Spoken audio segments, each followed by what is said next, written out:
Ce soir, son deuxième match dans la Ligue nationale et il avait comme rival le gardien numéro 1 des Hawks, Ed Belfour.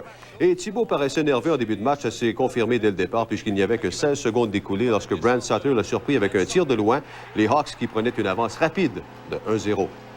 Mais les Nordiques se sont ensuite repris. Ils sont revenus en force au cours de ce premier 20. Mike Ritchie a tout d'abord préparé le deuxième but de la saison de Martin Rucinski qui a complètement déjoué Belfour avec un tir du côté du bâton.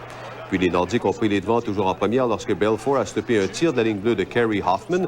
Mais Andrei Kovalenko veillait au grain. Il a remis à Ian Fraser qui n'a pas raté sa chance pour son premier but dans la Ligue nationale.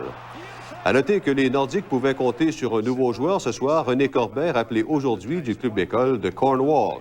En deuxième, aucune équipe n'a marqué, mais le jeune Thibault s'est surpassé devant Joe Murphy qui l'a privé d'un but en étirant la jambière.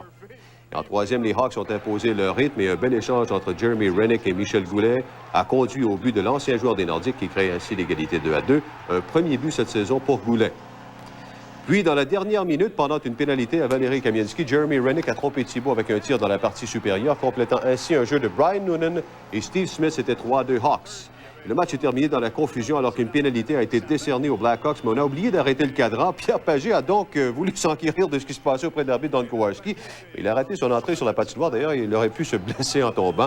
Finalement, les Nordiques ont eu droit à 2 secondes supplémentaires, mais ça n'a absolument rien donné. Les Blackhawks qui l'ont emporté 3-2.